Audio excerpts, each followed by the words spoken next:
Ce soir, nous entendons le Premier ministre israélien Benjamin Netanyahou qui a confirmé que ces frappes ont eu lieu avec des dizaines de chasseurs israéliens dans le ciel iranien. Le Premier ministre a déclaré que le site nucléaire de Natanz, qui est le principal site d'enrichissement du programme nucléaire iranien, a été visé lors de ces frappes, ainsi qu'un certain nombre d'autres sites. C'est vraiment insensé. Tout le monde s'attendait un peu à ce qu'Israël prépare une frappe contre les installations nucléaires iraniennes. Mais je ne pense pas que quelqu'un s'attendait à ça. Comme vous pouvez le voir à l'écran, Israël a éliminé de nombreux hauts responsables et hauts dirigeants du régime iranien et des gardiens de la révolution islamique, le corps des gardiens de la révolution islamique. En fait, le membre le plus haut placé, le commandant en chef des gardiens de la révolution islamique, Hossein Soleimani, a été éliminé, et cela a été confirmé par les médias iraniens seulement quelques heures après la frappe israélienne. En plus de cela, nous avons des rapports non confirmés concernant une opération secrète du Mossad qui aurait été menée pendant qu'Israël frappait des systèmes de missiles stratégiques et des défenses aériennes à l'intérieur de l'Iran. Je ne pense pas que quelqu'un s'attendait à cela, encore moins le régime iranien. Voici plus de détails sur la frappe, puis nous aborderons comment cela affecte les négociations entre les États-Unis et l'Iran. Des explosions ont été rapportées dans le nord-est de Téhéran, selon des informations de dernière minute. Selon les médias iraniens, l'armée de l'air israélienne a mené une frappe en Iran. Israël qualifie cela de frappe préventive. Un état d'urgence a également été déclaré en Israël.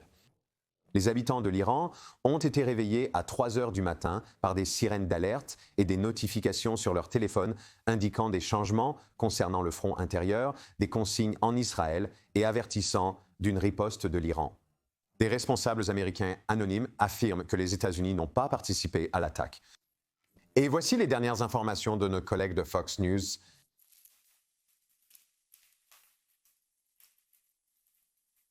Nous pouvons confirmer ce soir que les Israéliens frappent le territoire iranien, ciblant le programme nucléaire du pays.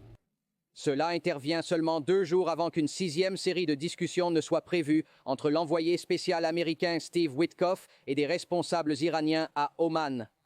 Le président Trump s'est exprimé aujourd'hui sur la situation, sur les tensions dans la région, en disant qu'il espérait un accord et que la diplomatie l'emporterait.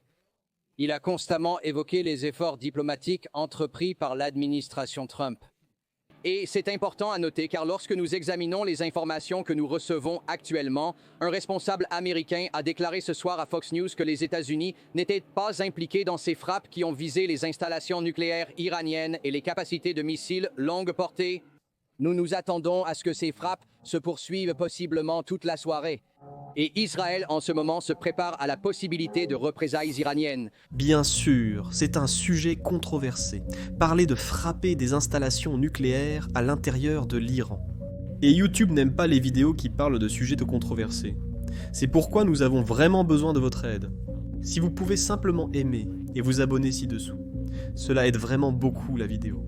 Peu de temps après la publication des rapports sur les frappes, nous avons eu une déclaration du secrétaire d'État Marco Rubio, et voici ce qu'il a dit. Ce soir, Israël a agi unilatéralement contre l'Iran. Nous ne sommes pas impliqués dans les frappes contre l'Iran, et notre priorité absolue est de protéger les forces américaines dans la région. Israël nous a informé qu'il estime que cette action était nécessaire pour sa légitime défense. Le président Trump et le gouvernement ont pris toutes les mesures nécessaires pour protéger nos forces et restent en contact étroit avec nos partenaires régionaux. Je serai clair, l'Iran ne doit pas cibler les intérêts ou le personnel américain. Maintenant, juste pour vous rappeler, nous avons vu ce matin qu'hier seulement, le département d'État américain et le département de la défense américain ont transmis un message à toutes les bases au Moyen-Orient, indiquant que tous les membres de la famille et le personnel de soutien pouvaient quitter les bases volontairement. En plus de cela, nous avons également fermé l'ambassade en Irak et évacué tous les membres de l'ambassade il y a à peine 1 jour, et maintenant cela se produit. Il est évident que les États-Unis étaient au courant qu'un événement se préparait et s'y étaient préparés. En fait, il y a seulement quelques jours, nous avons vu les forces américaines détourner 20 000 missiles anti-drones qui étaient censés aller en Ukraine vers le Moyen-Orient. Quand cette nouvelle est tombée, tout le monde était en colère car ces missiles avaient été promis à l'Ukraine. Mais l'administration savait que le Moyen-Orient en avait plus besoin. Lors du premier mandat de Donald Trump, après l'élimination de Hossein Soleimani, du corps des gardiens de la révolution islamique, l'Iran, a riposté en attaquant des bases américaines, avec des drones Sahel et des missiles au Moyen-Orient. Donc cette fois, nous étions préparés à l'avance, et toutes les bases sont prêtes et armées pour se défendre. Sur votre écran, vous pouvez voir la carte de l'Iran et ses installations nucléaires. Maintenant, les deux installations nucléaires qui ont été attaquées se trouvent en plein centre, Natanz et Fordow.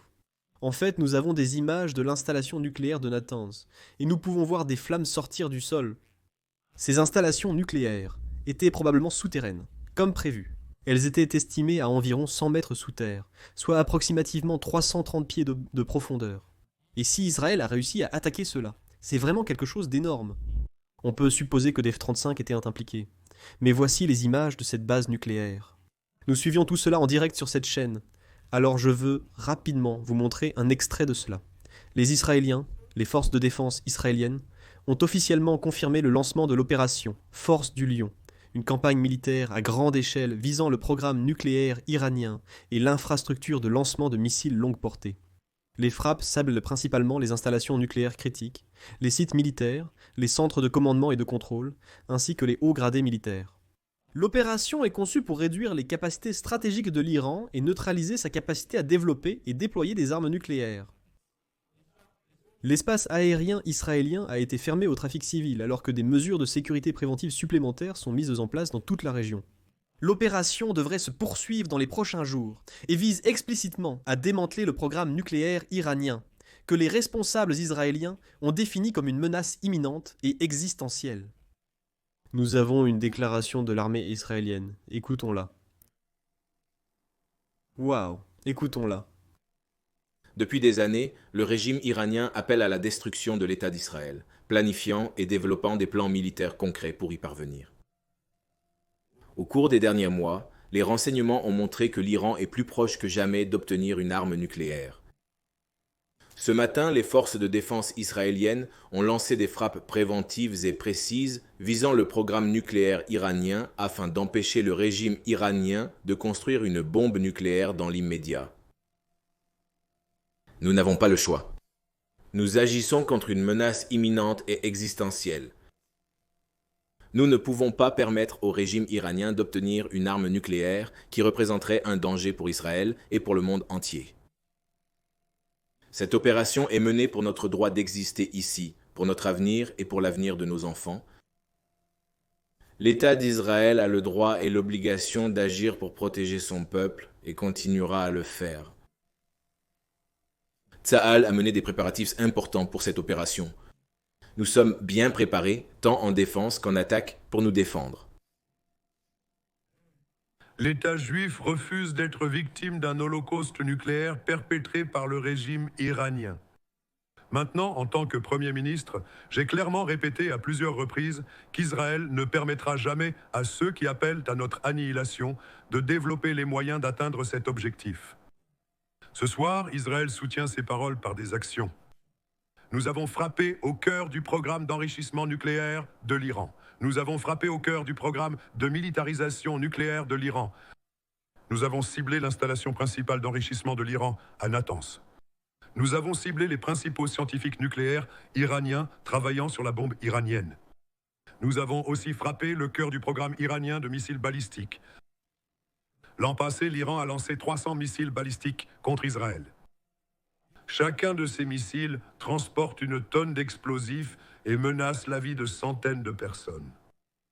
Bientôt, ces missiles pourraient transporter une charge nucléaire menaçant la vie non pas de centaines, mais de millions de personnes. L'Iran se prépare à produire 10 000 de ces missiles balistiques en 3 ans. Maintenant, imaginez simplement. Imaginez 10 000 tonnes de trinitrotoluène s'abattant sur un pays de la taille du New Jersey. C'est une menace intolérable. Elle aussi doit être arrêtée. L'Iran travaille maintenant sur ce qu'il appelle le nouveau plan pour détruire Israël. Vous voyez, l'ancien plan a échoué. L'Iran et ses mandataires ont tenté d'encercler Israël d'un anneau de feu et de nous attaquer avec l'horrible attaque du 7 octobre. Mais le peuple d'Israël, les soldats d'Israël, se sont levés comme des lions pour défendre notre pays. Nous avons écrasé le Hamas, nous avons dévasté le Hezbollah. Nous avons frappé les proxys iraniens en Syrie et au Yémen. Et quand l'Iran nous a attaqués 2 fois l'an dernier, nous avons riposté directement en Iran. Pourtant, en nous défendons aussi les autres. Nous défendons nos voisins arabes. Eux aussi ont souffert de la campagne de chaos et de carnage menée par l'Iran. Nos actions contre le Hezbollah, le proxy de l'Iran, ont conduit à l'établissement d'un nouveau gouvernement au Liban et à l'effondrement du régime meurtrier d'Assad en Syrie. Les peuples de ces 2 pays ont maintenant une chance d'avoir un avenir différent, un avenir meilleur. Il en va de même pour le peuple courageux d'Iran, et j'ai un message pour eux. Notre combat n'est pas contre vous. Notre combat est contre la dictature brutale qui vous opprime depuis 46 ans. Je crois que le jour de votre libération est proche. Et lorsque cela arrivera, la grande amitié entre nos 2 peuples anciens s'épanouira de nouveau. Je veux assurer le monde civilisé. Nous ne laisserons pas le régime le plus dangereux du monde obtenir les armes les plus dangereuses du monde.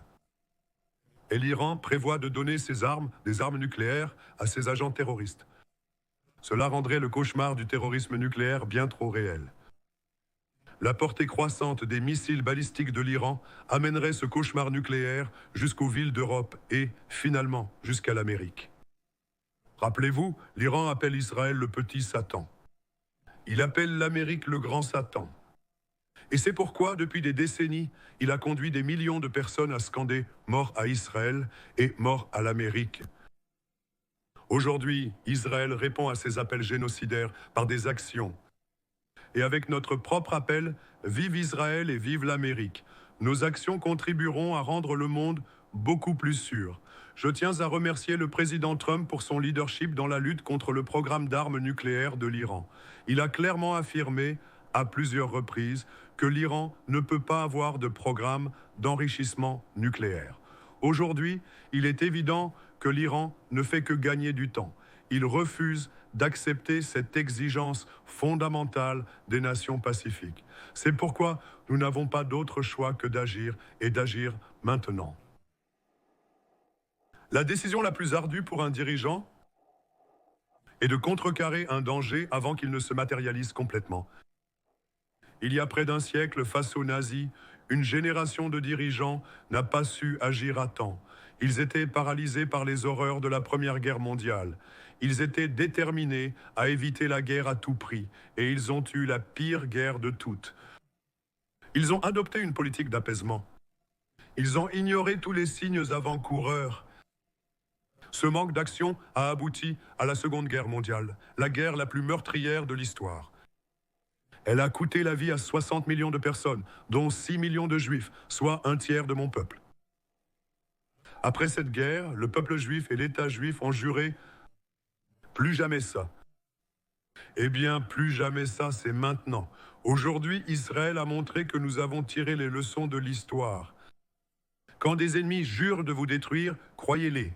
Quand des ennemis fabriquent des armes de mort massive, arrêtez-les, comme la Bible nous l'enseigne. Quand quelqu'un vient pour vous tuer, levez-vous et agissez maintenant. C'est exactement ce qu'Israël a fait aujourd'hui. Nous nous sommes levés comme des lions pour nous défendre. Il y a plus de 3000 ans, Moïse a transmis au peuple d'Israël un message qui a renforcé leur détermination depuis lors. « Soyez forts et courageux », a-t-il dit.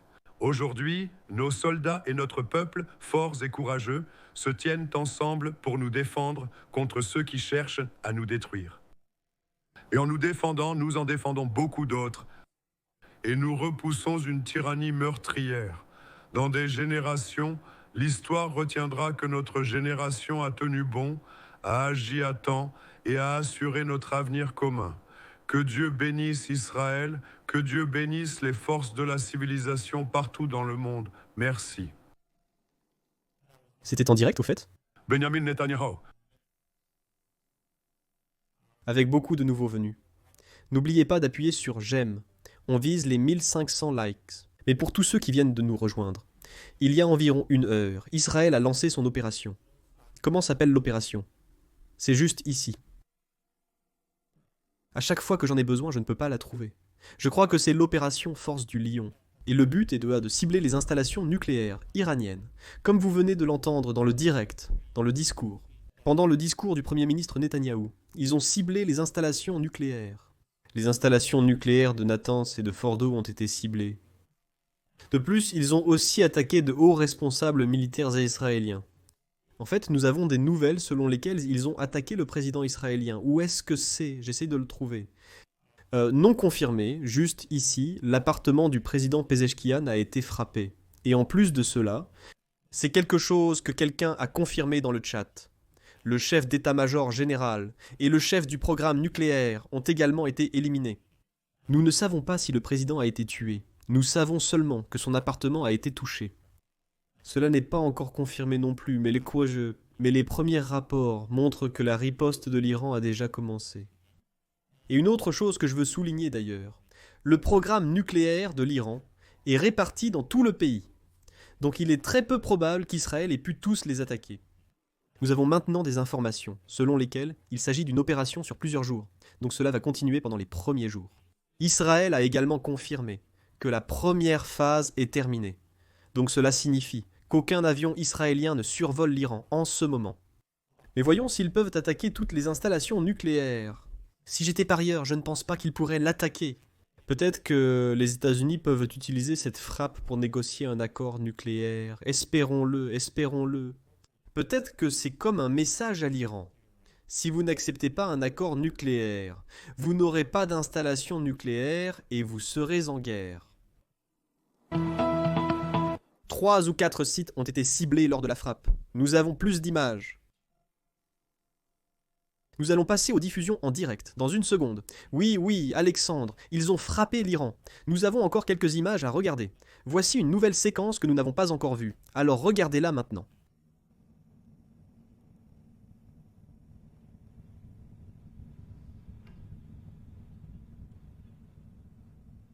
Oui, des bombes anti-bunker. Je crois que tous nos B2 sont de retour dans le Missouri, donc je ne pense pas que Diego Garcia... Il y a 2 semaines, un rapport disait que tous les B2 déplacés à Diego Garcia avaient été rapatriés, mais je peux me tromper.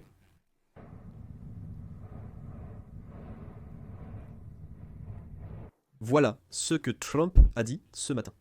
D'abord, il a tweeté à ce sujet. Ou puis-je mettre ça... Nous restons engagés en faveur d'une résolution diplomatique de la question nucléaire iranienne. Toute mon administration a reçu pour instruction de négocier avec l'Iran.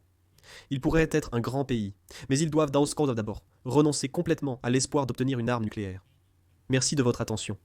Ensuite, il a aussi fait une séance de questions-réponses. Je suppose une conférence de presse, et on lui a posé des questions à ce sujet.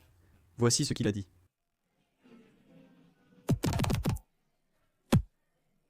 Monsieur le Président, une frappe israélienne contre l'Iran est-elle imminente? Je ne veux pas dire que c'est imminent, mais il semble que ce soit quelque chose qui pourrait arriver. Écoutez, c'est très simple, ce n'est pas compliqué. L'Iran ne peut pas avoir d'armes nucléaires. À part cela, je veux leur succès et leur grandeur. Nous les y aiderons.